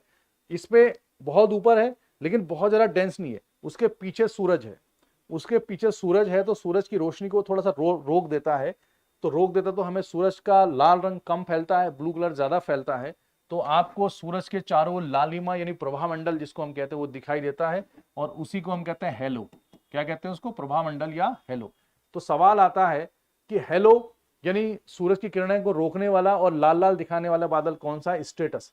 सिरस नहीं होगा, सिरस इतना हल्का होता है, छितराया हुआ होता है पंखे के जैसा, कि ये सूरज की रोशनी को नहीं रोक पाएगा। कुछ डेंसिटी भी तो होनी चाहिए ना बादल की, तो ये छाया भी नहीं करेगा आपका, ये हल्की फुल्की छाया दे सकता है, सन को हल्का फुल्का रोक सकता है, हेलो बनेगा। अब बाकी फिर ये ऑल्टो स्ट्रेटस ऑल्टो क्यूमुलस है। अब सीधे से बताओ कि बारिश कौन सा वाला करेगा कौन सा नहीं करेगा। क्या बहुत ऊपर वाले बादलों में बारिश होगी या बीच वालों में ज्यादा होगी या नीचे वालों में किस में होगी। निम्बो स्टेटस देखो ये काफी ज्यादा डेंस बताया था मैंने, स्टेटस कम है ये ज्यादा है। स्ट्रेटोक्यूमुलस एक ही बात है, स्टेटस टाइप का होगा, हल्का हल्का गुच्छेदार होगा, ये भी नीचे ही है। स्ट्रेटोक्यूमुलस भी नीचे है, क्यूमुलस भी नीचे है, स्टेटस भी नीचे है, निम्बो स्टेटस भी लो लेवल क्लाउड है। बीच वाला ऑल्टो ऑल्टो वाले इसका कोई ईमान धर्म नहीं है, पूरा ऊपर तक जाएगा, लाइटनिंग थंडरिंग सब होगा। सिरोक्यूमुलस फलाना ढिमका ये। आइए अब सवाल करते हैं इसमें से। ये रहा आपके पास 200 रुपए का सवाल। इसमें मत जाना तूफानी बादल, कुछ नहीं होता तूफानी बादल, वो खाली भावनाएं, आप वहां जाना है ना। तो इंग्लिश में पढ़ना है इसको, हिंदी में कुछ का कुछ लिख देगा, इसलिए मैंने इंग्लिश में ही बताया आपको। कौन उच्च बादलों के प्रकार हैं, हाई लेवल क्लाउड कौन सा है बताओ जरा, कौन कौन से हाई लेवल क्लाउड्स हैं इसमें। अब आप कर लोगे ना इसको, एक बार समझा दिया मैंने आपको। अब जिसने पेन पकड़ के कुछ लिखा विखा होगा, थोड़ा सा किया होगा कि हाई लेवल क्लाउड में ये आएगा, लो में ये आएगा, उसको तो आ जाएगा ये। न लिखने के साथ नाक में कान में उंगली कर रहे थे, उनको अब देखना पड़ेगा कि क्या लिखाया था। तो जो आंसर गलत देगा इसका वो समझ जाएगा जाओ कि वो बंदा जो है या बंदी कान में नाक में उंगली कर रहे थे इस समय। ठीक है, आंसर तो आप लोगों ने सही लगाया भाई इस समय, या बहती गंगा में हाथ तो नहीं धोए कई लोगों ने जो भी है आंसर बिल्कुल सही है। अभी तो बताया था मैंने कहा था जिस भी वर्ड में क्या सिरस पक्षा बादल ऊपर होता है, तो ये क्या लिखा है सिरो, सिरस क्लाउड जब स्टेटस से मिलेगा तो सिरो स्टेटस हो जाएगा, सिरस क्लाउड जब क्यूमुलस से मिलेगा तो सिरो क्यूमुलस हो जाएगा। तीन ही बादल तो सबसे टॉप के बादल थे ना, एक खुद सिरस, फिर सिरस को सिरो क्यूमुलस और सिरस को स्टेटस है सिरो स्टेटस। 2 और 3 सही है, ये तो निचले स्तर का बादल है। वेरी गुड आंसर, बहुत बढ़िया काम किया आप लोगों ने। तो कई लोगों ने आंसर ही नहीं दिया इसी चक्कर में कि कहीं कुछ दिक्कत ना हो जाए, बेइज्जती ना हो जाए। इज्जत है कहां बताओ, इज्जत किसकी है, जो घर के अंदर बैठा हुआ है वो अपने आप में ही खुश है कि मेरी इज्जत हो रही है, बाहर निकलने में कैसी इज्जत हो जाएगी यार। तो इज्जत के परवाह न किया करो, चीजों को सीखा करो। कौन सा प्रकार का बादल ऊंचे बादलों का भाग नहीं है, वही भी है, वही ये भी तो वही है। ठीक है गुड, आंसर भी जल्दी दिया। देखो मैंने कल भी कहा था न्याय मिलना के साथ ये भी जरूरी है कि कितनी जल्दी मिल रहा है, आंसर देने के साथ ये भी है कि कितनी जल्दी आप आंसर दे रहे हो। ये छोटे मोटे सवाल में अगर 2 मिनट लगाओगे तो भी कैसे होगा आंसर। स्ट्रेटो क्यूमुलस ये लोअर लेवल क्लाउड होता है, बताया था अभी थोड़ी देर पहले। गुड, आगे आ जाओ। ऊर्ध्वाधर प्रसरण वाले बादलों के संबंध में, मतलब जिसका वर्टिकल एक्सटेंट है, उन बादलों के संबंध में कौन सा कथन सत्य है। पहला है वो नाटकीय प्रकार के होते हैं। अब ये सवाल तो मैं भी नहीं समझा कि किस सेंस में नाटकीय कह रहा है, ड्रामेटिक क्या होता है, ये भावनाओं को समझना पड़ेगा आपको। ये ड्रामेबाज है, मतलब छिछोरा बादल है। दूसरा है इन्हें चक्रवात बादल के नाम से भी जाना जाता है, क्या ये तूफान के समय आते हैं।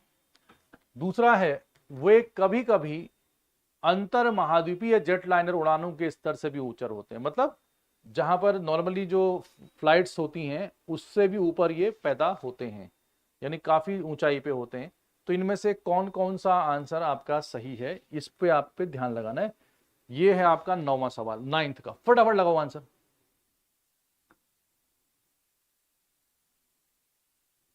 9th का क्या होगा,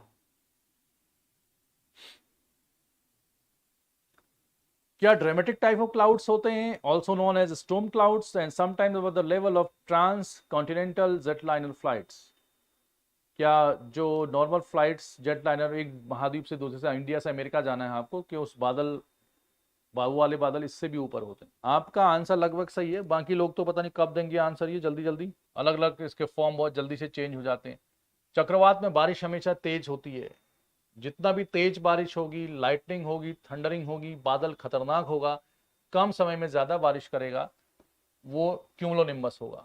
कौन सा, क्यूमुलोनिम्बस, वर्टिकल बादल यही तो था ऊंचाई में ऐसे, और इतना ज्यादा ऊंचा होता है, मैंने कहा ना 10-12 किलोमीटर की ऊंचाई तक भी हो सकते हैं। तो ये जो फ्लाइट चलती हैं इंटरकॉन्टिनेंटल, मतलब एक महाद्वीप से दूसरे महाद्वीप में, उससे भी ऊपर हो सकते हैं। ठीक है, 9th का डी आंसर है। मध्यम बादल के बारे में निम्नलिखित कथनों पर आप विचार कीजिए। मध्यम मतलब ऑल्टो की बात कर रहा है। अब बताओ, Alto status clouds produce significant precipitation at the surface. Alto status कह रहा है बादल जो होते हैं वो अच्छी खासी वर्षा करते हैं, और अगला है altostratus clouds are normally indicate fine weather. ये सवाल थोड़ा सा आपको नहीं आएगा जहां तक मैं समझता हूं, आ जाए तो अच्छी बात है, थोड़ा सा दिमाग लगाओ, मतलब ऑप्शन तो समझ जाओ कम से कम। मध्यम स्तर का बादल है ना, ये बीच का बादल है, कौन सा वाला, ऑल्टो स्टेटस, इस वाले बादल की बात कर रहे हैं। तो ठीक है, मध्यम स्तरीय बादल है, हम मानते हैं मध्यम स्तरीय है, लेकिन ये बहुत ज्यादा बारिश नहीं करता है। लिखा है ना उसने कि सिग्निफिकेंट रेल फॉल करता है, ऐसा भी नहीं है। और दूसरा यह है कि स्टेटस बादल है तो अच्छे मौसम का संकेत देते हैं, ऐसा भी नहीं है। बादल एक फॉर्म से दूसरे फॉर्म में चेंज होता रहता है। तो ऑल्टो स्टेटस क्या होता है कि डेंस तो होगा, ये ऑल्टो में है, बहुत ज्यादा डेंस नहीं होगा, लेकिन फिर भी होगा, स्टेटस है तो लेयर्स के फॉर्म में होगा। तो आंसर इसका हम कहेंगे कि ये दोनों ही गलत है ना, उतना अच्छा नहीं है, मतलब थोड़ा भावनाओं को समझना पड़ेगा क्वेश्चन की आपको। तो न तो बहुत ज्यादा बारिश करते हैं, और इसमें क्या होता है, जो ऑल्टो स्टेटस बादल होते हैं ये पूरे आसमान को कवर कर देंगे, आपको कर सकते हैं। स्टेटस बादल है, स्तरीय बादल है, लेयर्स के फॉर्म में होता है, तो आपको लगेगा कि यार मौसम कुछ अलग टाइप का दिख रहा है, सूरज की रोशनी को कम आ रहा है। पक्षाप बादल के संबंध में निम्नलिखित तथ्यों पर विचार करें। पक्षाप मतलब cirrus clouds are formed at the height altitude of 8000 और उससे ऊपर, 8000 या उससे अधिक ऊंचाई पर बनते हैं पक्षाप बादल। वे घने बादल होते हैं, थिक क्लाउड्स होते हैं। इनकरेक्ट ऑप्शन ज्ञात करना, ठीक है ना, ये ध्यान रखना कि करेक्ट है कि इनकरेक्ट। उनके पास एक पंखदार उपस्थिति होती है, मतलब वो फिदरी वे में होते हैं, और दे आर ऑलवेज व्हाइट, वो हमेशा श्वेत दिखाई देते हैं, सफेद दिखाई देते हैं। ये आंसर आपको आ जाना चाहिए, जल्दी बताओ 11th का क्या होगा, 11वें नंबर का सही आंसर क्या होना चाहिए, जल्दी बताओ। सिरस की बात कर रहा हो, पक्षाप बादलों की बात कर रहा है, अभी भी पढ़ाया था मैंने आपको। इनकरेक्ट पूछ रहा हूं, गलत कौन सा है ये पूछ रहा है, राइट कौन सा है नहीं पूछ रहा है, वो इनकरेक्ट पूछ रहा है, मतलब बाकी 3 ऑप्शन इसमें सही है, एक ही गलत है इसमें। ये तो बहुत इजी सवाल होना चाहिए कि एक ही गलत है। अरे भाई ऊंचाई पे होते हैं, ठीक है, अब मैंने क्या कहा था, लगभग 6000 7000 8000, वो ठीक है। ये घने बादल होते हैं क्या, हे भगवान, जिसमें भी बी आंसर गलत नहीं कहा है। पंखदार होते हैं, अभी मैंने कहा था, ये पंख के समान होते हैं, फिदरी लुक में होते हैं, सिल्की होते हैं, बाल के जैसे होते हैं। अभी अभी मैंने थोड़ी देर पहले आपको बताया था ये वाला, अभी अभी कई लोगों ने इस सवाल को गलत कर दिया, मतलब अनर्थ है। देखो ये है सिरस, उच्च स्तरीय बादल, पक्षाप बादल। ये घने हैं क्या, ये डेंस बादल दिख रहा है कहीं से भी किसी को, डेंस तो नीचे वाले होंगे ना, ऊपर। मैंने कितनी बार समझाया, देखो ऐसे सवालों को अगर आप गलत कर देते हो तो इसका मतलब प्रॉब्लम है कहीं ना कहीं। उनमें से सबसे गलत कौन सा है ये सवाल है ना, वो तो घने कैसे हो जाएंगे वो बादल, अकल लगाओ थोड़ी सी। तो कई लोगों ने बी आंसर दिया क्या, कुछ कुछ ने दिया है, बाकी ने किसी ने ए दे दिया, किसी ने कुछ दे दिया। थिक क्लाउड्स सफेद होते हैं, मैंने कहा था, आप मैंने कहा था, मैं फिर से कह रहा हूं आपसे, जो हमने फोटो दिखाई है गूगल से उसमें सारे व्हाइट दिखाए हैं, तो उस पर नहीं जाना है, ठीक। ऊपर के बादल आप सफेद ही तो देखते हो, अकल लगाओ। डी तो नहीं लगा दिया आंसर, मैं ये देख रहा था, मतलब वो सदैव सफेद होते हैं। अगर डी आंसर किसी ने लगाया होता तो अनर्थ हो जाता आज, है ना। चलो आगे बढ़ो। Clouds made of ice crystals, ये सवाल आपको लॉजिकल तरीके से सही करना है, बताओ। आइस क्रिस्टल जो बादल होते हैं वो पानी के भी हो सकते हैं बने हुए, वो आइस क्रिस्टल्स के भी हो सकते हैं, और पानी और आइस क्रिस्टल दोनों के मिक्स हो सकते हैं। यानी पानी क्या है, सॉरी बादल क्या है, पानी की छोटी छोटी बूंदों का समूह होता है, ठीक हो गया, वाटर ड्रॉपलेट्स। अब पानी की जगह पे कई बार आइस क्रिस्टल भी उसमें हो सकते हैं, और पानी और आइस क्रिस्टल दोनों भी हो सकते हैं। तो वो पूछ रहा है कि आइस क्रिस्टल वाला बादल कौन सा होता है, जल्दी बताओ, सारे सवाल आपको आ जाने चाहिए। जुबान अगर फिसल जाए तो कोई दिक्कत नहीं है, जुबान फिसलने का कोई दिक्कत नहीं है। हाँ, पैर अगर फिसल गया तो दिक्कत हो सकती है, क्योंकि जुबान जिस उस पे आप रह रहे हो, यहाँ पर जुबान का कोई महत्व रह नहीं गया है। मतलब ये मैं अपनी बात नहीं कह रहा, आप हमारे पॉलिटिशियंस को और बाकी चीजों को आप देखो, तो जुबान तो ना बाबाओं की कंट्रोल में है ना पॉलिटिशियन की, तो आम आदमी से आप क्या भी उम्मीद कर सकते हो। जुबान, वो जुबान ही क्या जो फिसले ना। अब नया डायलॉग ये चलेगा, तो बताओ फिर, बर्फ के क्रिस्टल से बने बादल क्या कहलाते हैं, जल्दी बताओ इसका आंसर क्या होगा। इतने सड़े सड़े तुम क्वेश्चन दे रहे हो यार, ये बताओ। कई लोग कह रहे हैं कि डी सही है, कई लोग कह रहे हैं सी सही है, ये बताओ आप। इसमें इस पूरे उस पे मैंने कहा आइस क्रिस्टल से बने बादल कौन से होंगे, आइस क्रिस्टल क्या इतने जमीन के नीचे ही बन जाएंगे कि ऊपर बनेंगे? आपको पता है कि जैसे जैसे ऊपर जाएंगे ठंडा बढ़ता जाएगा थोड़ी देर पहले, तो आइस क्रिस्टल वाला बादल क्या यहीं बन जाएगा 2000 मीटर की ऊंचाई पे या 1,500 मीटर की ऊंचाई पे? क्या बादल बर्फ वाले होंगे? इतनी ठंड हो जाएगी कि बर्फीले हो जाएंगे वो। और जो बादल 8,000 9,000 12,000 मीटर की ऊंचाई पे है उस पे आइस नहीं होगा। सीरस क्लाउड इसका आंसर होगा भाई, पक्षाप बादल। कई लोग कपासी बादल को कह रहे हैं आइस क्रिस्टल होता है। मैं क्या कह रहा हूं, आध्यात्म की ओर लौट जाओ, लेकिन ये दूसरे टाइप का आध्यात्म होगा। दूसरा बादल कथन है पक्षाप बादल बर्फ के क्रिस्टल से बने होते हैं। Cirrus clouds are composed of ice crystals. उसी का सब आ गया ही। ठीक। दूसरा सवाल है cirrus clouds exhibit a flat base and have the appearance of rising domes। पक्षाप बादल एक सपाट आधार प्रदर्शित करते हैं और बढ़ते गुंबदों की तरह दिखाई देते हैं। क्या ये बात सही है? ये सवाल आ जाना चाहिए आपको, पहला दूसरा, ए और बी। कपासी बादल सफेद और पतले होते हैं और कमजोर खंड बनाते हैं। कपासी बादल सफेद और पतले होते हैं। Cumulus clouds are white and thin and from delicate patches and give a fibrous and feathery appearance. क्या ये बात सही है? रेशेदार होते हैं, पंख के रूप में होते हैं कपासी बादल। और चौथा है कपासी बादलों को उच्च बादलों के रूप में वर्गीकृत किया जाता है। Cumulus clouds are high level clouds. जल्दी बताओ, ये आंसर आपको आ जाना चाहिए। इसमें से कौन सा सही है? ये कह रहा है पक्षाप बादल क्रिस्टल से बने होते हैं। बिल्कुल सही बात है, आइस क्रिस्टल से बने होते हैं। ये तो कंफर्म हो गया ना। उसके बाद अंदाजा लगाओ, पक्षाप बादल एक सपाट आधार। सपाट आधार कहां? वो तो ऐसे ऐसे कर रहा है, इसका आधार फ्लैट कहां है? ठीक है, बढ़ते गुम्मद जैसा कहां दिख रहा हो? डोम जैसा ही नहीं। कपासी बादल सफेद और पतले होते हैं। पतले नहीं होता, ये थिन होता है। और कमजोर खंड बनाते। कमजोर कहां बनाता है? कपासी बादल तो पूरा एक गुच्छे के जैसा नहीं है, बड़ा वाला। और एक रेसेदार और पंखदार होता है। रेसेदार और पंखदार कौन होता है? फिदरी लुक। ये तो सिरस क्लाउड होता है, तो सिरस को उसने यहां डाल दिया आधा। और कपासी बादल लो लेवल क्लाउड है, ना कि हाई लेवल क्लाउड। बहुत अच्छा आंसर दिया आप लोगों ने, 13 का ए। आगे बढ़ा जाए, गो टू आंसर। नेक्स्ट, कपासी बादल के संदर्भ में निम्नलिखित कथनों पर विचार कीजिए। अब बताओ फिर। अब कंसेप्ट मैंने समझा दिया पहले ही आपको। और गलत विकल्प का चुनाव करें। देखो, हाँ ध्यान रखना, गलत है तो ये और इजी हो जाएगा, 4 में से एक ही गलत करना है। कपासी बादल सामान्य तौर पर इतने से इतने मीटर की ऊंचाई पर बनते हैं। ये भावनाओं को समझना पड़ेगा, इसका क्या कहना चाह रहा है आपको। सबसे गलत कौन सा ऑप्शन, ये समझना पड़ेगा। They look like cotton wool. वो कपासी जैसे दिखते हैं, मतलब रुई जैसे, cotton. They exist in patches and can be seen dispersed here and there. इधर उधर बिखरे होते हैं, पैचेस के रूप में, गुच्छे के जैसे होते हैं। उनके पास एक गोल आधार होता है। कौन सा इसमें से इनकरेक्ट है, ये आपको बताना है। गलत पूछ रहा हो, गलत। देखो समझो, रुई की तरह दिखते हैं, बिल्कुल सही बात है। वो एक खंड में मौजूद होते हैं, बिल्कुल सही बात है, खंड में मौजूद होते हैं वो। जब भी आप आसमान में देखोगे तो एक बादल मान लो ऐसे ऐसे पैचेस के रूप में यहां पे है। एक पैच ये हो गया, बड़ा वाला दिखेगा। दूसरा उससे कुछ दूरी पे नहीं होता है, ऐसे ही फिर पैचेस के रूप में अलग अलग दिखाई देते हैं कपासी बादल। कुछ वहां, कुछ वहां, कुछ वहां। आपको लगता है कि इससे बारिश वारिश तो नहीं होगी, हालांकि बाद में चेंज होकर बारिश कर सकते हैं। आसमान बिल्कुल साफ दिखेगा। कुछ पैचेस, पैचेस बोल दिया तो कुछ पैचेस यहाँ, बड़ा बड़ा फूल, बड़ा बड़ा फूल ऐसे ऐसे दिखाई देगा। तो ये आंसर भी बिल्कुल सही है, कोई बात नहीं।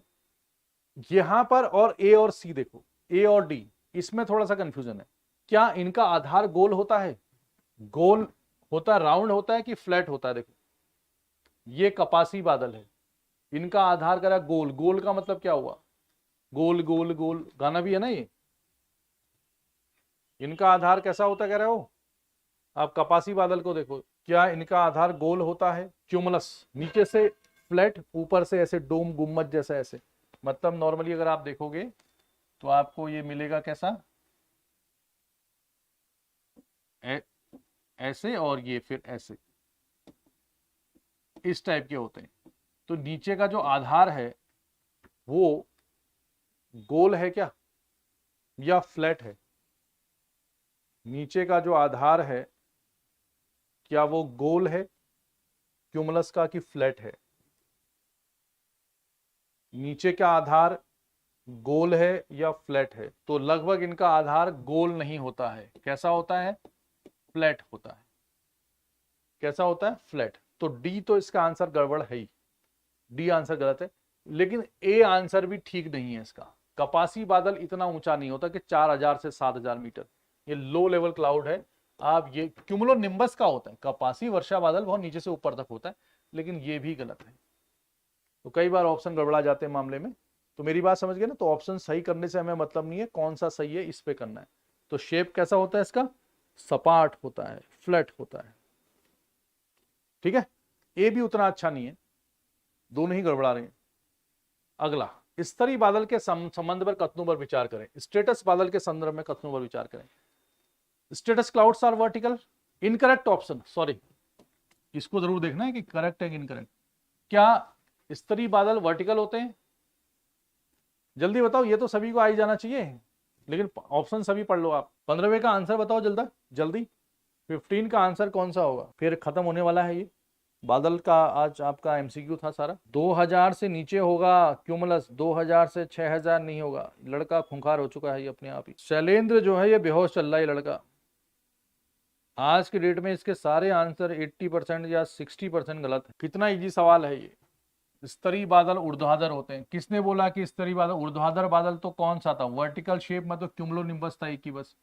स्तरीय बादल कैसा था? ऐसे ही। ये कैसा है? वर्टिकल शेप है कि हॉरिजॉन्टल है? ये पहला ही स्टेटमेंट क्या हो गया आपका? गलत। हॉरिजॉन्टल शेप में होते हैं, क्षैतिज रूप से होते हैं, तो पहला ही आंसर गलत है। इसलिए तो मैंने कहा आपसे, है ना? कोहरे जैसा बादल होता है, फॉग जैसा, चिली मौसम। और जब भी फॉग टाइप का बादल होगा तो आसमान को घेर देगा, वो एक बड़े लेवल पे फैला होगा। स्तरीय बादल जो जमीन के पास बनता है उसे कहा जाता है। जय, अब इसका आंसर तो दे दो फटाफट। 16 का, 16 का आंसर दे दो। इसका आंसर हम पहले ही बता चुके हैं। Status cloud which forms near ground is called. अभी ये भी बताया था, क्या नाम है इसका? स्तरीय बादल जो जमीन के नजदीक होता है। अब सवाल ये भी आएगा कि सबसे नजदीक कौन होता है, तो सबसे नजदीक का बादल कौन सा होता है? स्ट्रेटस, स्तरीय बादल, सरफेस, नियर टू सरफेस। हाँ बिल्कुल सही आंसर है, अब तुमने ठीक दिया आंसर। कोहरे के जैसा बादल, है ना?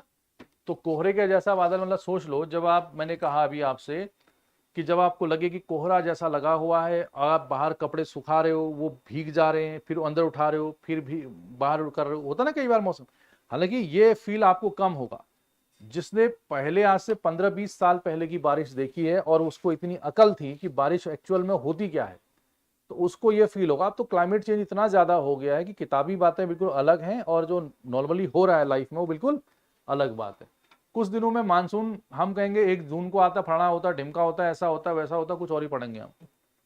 किताबों को भी चेंज करना पड़ेगा। जैसे भारतीय न्याय संहिता आ गई ना अब, तो कई सारे कानून हमारे चेंज हुए। ऐसे ही ज्योग्राफी भी चेंज होगी, खास तौर पर क्लाइमेट वाली, क्योंकि इतनी तेजी से चेंजेस आ रहे हैं। तो फिलहाल कोहरे जैसा बादल होता है, हल्की वर्षा करेगा। वर्षा बादल के संबंध में निम्नलिखित कथनों पर विचार करें। और वर्षा बादल, निम्बस क्लाउड, और गलत विकल्प का चुनाव करें। बताओ। वर्षा बादल सामान्य तौर पर कम ऊंचाई पर बनते हैं। ये बहुत बढ़िया सवाल है, जरा बनाओ इसको। वर्षा बादल सूरज की रोशनी को अवरुद्ध करते हैं। वर्षा बादलों का रंग क्रिस्टल सफेद होता है। Nimbus cloud is crystal white. इस प्रकार के बादल सामान्य तौर पर भारी वर्षा और आंधी का कारण बनते हैं। This type of clouds usually cause heavy rainfall and thunder storms. वर्षा बादल की बात हो रही है। निम्बस क्या आंसर होगा? कॉन्सेंट्रेट करो, दिमाग को शांत करो थोड़ा सा। निम्बस कह रहा हूं, वो सिर्फ निम्बस कह रहा है, ना क्यूमुलो निम्बस कह रहा है, ना स्टेटो निम्बस कह रहा है। वो कह रहा है सिंपल निम्बस बादल। निम्बस मतलब वर्षा करने वाले बादल। तो इसका आंसर क्या हो सकता है बताओ? इसमें से गलत कह रहा है कि हाँ इनकरेक्ट ऑप्शन कह रहा हूं। गलत कौन सा है? गलत में बताओ। सामान्य तौर पर कम ऊंचाई, कम ही ऊंचाई पे तो होंगे वर्षा करने वाले बादल। सामान्य तौर पर कह रहा हो, जनरली लो लेवल क्लाउड्स होते हैं। बिल्कुल सही बात है, जो बारिश करेगा निचले स्तर का बादल होगा। वर्षा बादल की रोशनी को अवरुद्ध करते हैं। भाई बारिश हो रही होगी तो सूरज की रोशनी कहां से आई? कभी हुआ है ऐसा कि सूरज भी चमाचम चमक रहा हो जनरली और बारिश भी हो रही हो? एक आध जगह थोड़ा बहुत होती है, कितनी बारिश होती है उससे। लेकिन जब भी अच्छी खासी बारिश होगी तो सूरज नहीं आएगा उस दिन। ये भी सही है, ये भी सही है। और डी वाला, बादल सामान्य तौर पर भारी वर्षा का कारण बनते हैं। क्यूमुलोनिम्बस, कपासी वर्षा बादल। निम्बस वर्ड देखो निम्बो स्टेटस ज्यादा समय में ज्यादा वर्षा करता है, मूसलाधार नहीं करता है, वो ठीक है, लेकिन वर्षा तो करता है। लेकिन क्यूमुलोनिम्बस मूसलाधार वर्षा करता है। तो यहां पर उसने सिर्फ निम्बस पूछा है, तो निम्बस में क्यूमुलोनिम्बस भी आ जाएगा और स्टेटोनिम्बस भी आ जाएगा। तो बाकी ऑप्शन के हिसाब से आप कह सकते हो कि which of the following is more correct, ज्यादा ऑथेंटिक कौन सा है, तो आप कहोगे ये भी सही है। अब वर्षा बादलों का रंग क्रिस्टल सफेद होता है, कितना इजी सवाल था ये। इस सवाल को आपने कैसे अलग कर दिया। मतलब जब भी बारिश हो रही हो, क्या बादल क्रिस्टल सफेद होते हैं? आज तक कभी दुनिया में ऐसा हुआ है कि बारिश हो रही है और बिल्कुल सफेद बादल छाए हुए हों? दिमाग लगाओ। तो जिस भी स्टूडेंट ने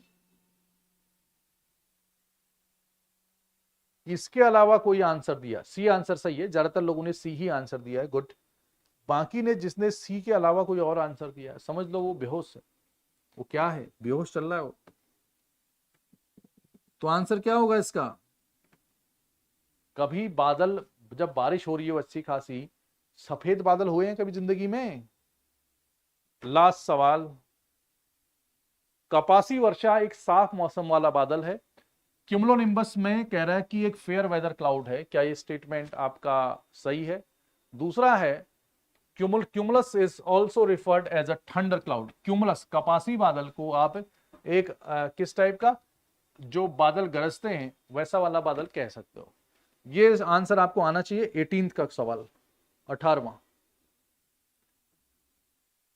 सवाल, क्या इसका आंसर होगा? जल्दी बताओ। ये तो आप सही कर दो। तो जिस भी स्टूडेंट ने गलत आंसर दिया ना, मानवीय भूल ज्यादा करी है आज, तो उनके पापों को धोने का एक तरीका है ये, उनके पाप धुल जाएंगे आज के। इस सवाल को सही करो। Cumulonimbus is a fair weather cloud, कौन सा सही है? कह रहा है कपासी वर्षा में क्या मौसम साफ रहता है। दूसरा, कपासी बादल को मेघ गर्जन क्लाउड कहा जाता है। कौन सा सही है इसमें? कुछ लोग ए कह रहे हैं, कुछ लोग बी कह रहे हैं। कौन सा सही होगा इसका आंसर? अभी कितनी बार ये सवाल मैं बता चुका हूं कि कपासी वर्षा बादल क्यूमुलोनिम्बस क्लाउड जो है सबसे खतरनाक होता है, काले भूरे रंग का होता है। हमने कई बार इस सवाल को अभी तक किया है और पीछे भी ये कई बार आ चुका है। ये कपासी वर्षा बादल के बारे में कई बार मैं बता भी चुका हूं आपको, और इसमें पीछे आया भी है ये, और हमने उसको दिखाया भी है अलग तरीके से कि कपासी वर्षा बादल जो होगा वो कैसा होगा। बिल्कुल ही खतरनाक होगा, नीचे से ऊपर तक क्यूमुलोनिम्बस क्लाउड, वर्टिकल शेप में होगा, लाइटनिंग थंडरिंग होगी उसमें। अब इतना सुनने के बाद भी हम कह रहे हैं कि वो क्या है, मतलब कपासी वर्षा बादल साफ मौसम वाला सबसे खतरनाक बादल। इससे पहले ही मैंने कहा था कि मूसलाधार वर्षा, निम्बस क्लाउड में मैंने समझाया था आपको। मन से निकालो कि जॉब लगनी चाहिए, तभी कुछ हो पाएगा, नहीं तो मकर संक्रांति आने वाली है बहुत जल्दी, मैं बता रहा हूं आपको। 31 नहीं, उससे पहले तो 31 आएगा दिसंबर। तो 31 दिसंबर को हम नई नई चीजें कहेंगे, हम ये नहीं करेंगे वो नहीं करेंगे। उसके बाद मकर संक्रांति 3-4 दिन उस पर कट जाएंगे हमारे। फिर सरस्वती पूजा आती है, उस पर हम तन मन धन से इन्वॉल्व हो जाते हैं। गलत बात नहीं है, ठीक बात है, कोई दिक्कत नहीं है। फिर होली आ जाती है। कब है होली? फिर शिवरात्रि भी आती है बीच में। ऐसे ही अनर्थ हो जाएगा किसी दिन। Cumulus is also referred as a thunder cloud. अब आप लोगों ने एक ने भी इसमें आंसर नहीं दिया है। कपासी बादल को मेघ गर्जन बादल कैसे कहोगे आप? कपासी वर्षा बादल में लाइटनिंग होती है, थंडरिंग होती है, मैं अभी भी कह रहा हूं। तो कपासी बादल जो है, कपासी कौन सा है? गुच्छे वाला बादल है ना, ऐसे वाला, ये जो सफेद सफेद दिखता है पैचेस के रूप। इस पे जब बादल ऐसे आसमान में कुछ ऐसे ऐसे दिखाई दे रहे हो सफेद रंग के, क्या उस समय मेघ गर्जन यानी बादल चमकता है? पूरा आसमान नीला है, बीच में कहीं पर गुच्छे के रूप में बादल ऐसे ऐसे बैठे हुए हैं जो बताया था मैंने, क्या उस समय लाइटनिंग थंडरिंग होती है? नहीं होती है ना। तो ये स्टेटमेंट भी तो गलत है। चलो ये तो कोई बात नहीं, लेकिन ये तो गलत मत करो। ये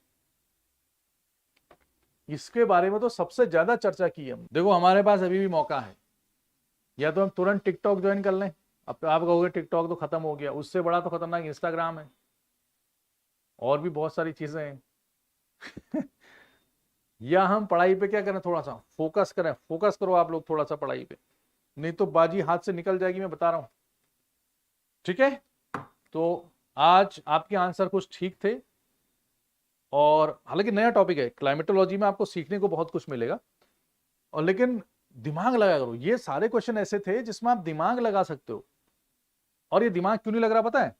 क्योंकि आप नोट डाउन नहीं कर रहे हो। जिस भी स्टूडेंट ने इसमें गलत आंसर देते हैं वो नोट ही नहीं कर रहे हैं उसको। अगर उसने लिखा होता कि क्यूमुलोनिम्बस क्लाउड एक थंडरिंग क्लाउड है, मेघ गर्जन वाला क्लाउड है, इसमें लाइटनिंग होती है, वर्टिकल शेप में होता है, तो ये इसको कपासी वर्षा बादल कहते हैं, काले भूरे रंग का होता है। इतना लाइन लिखने में क्या दिक्कत है आराम से? नहीं। तो लिखोगे नहीं, सही तरीके से पढ़ोगे नहीं तो कैसे होगा बताओ? थोड़ा सा ध्यान रखो पढ़ाई का, नहीं तो मामला गड़बड़ा जाएगा, मैं बता रहा हूं फिर आपको।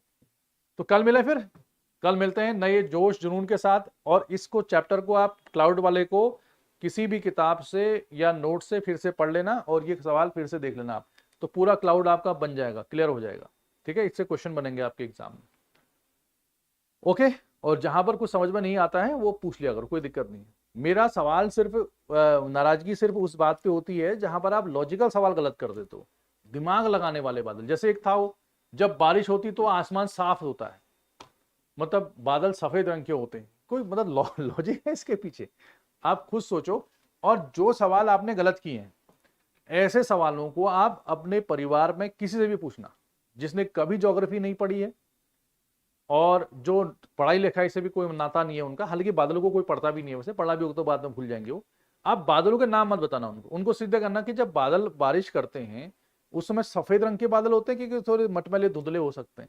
क्या आंसर देगा वो, बताओ? और उससे कहना कि जो पैचेस के फॉर्म में बादल होता है ऐसे ऐसे वाला, आसमान नीला होता है, बीच में सफेद सफेद एक दो गुच्छे होते हैं, क्या उस दिन बहुत ज्यादा बिजली चमकती है? वो वहीं दो चमाट लगाएगा, कह रहे कैसी बातें कर रहा फालतू की। तो आपने जो आंसर दिए हैं कुछ एक वो ऐसे दिए हैं कि मुझे लग रहा है कि जादू वाली फिल्म फिर से आने वाली है, क्रिश वाली फिल्म, क्रिश 4 आ सकती है ऐसे केसेस में। वो जादू आ जाएगा, वो एलियंस, उसे कुछ पता ही नहीं रहेगा यहाँ का।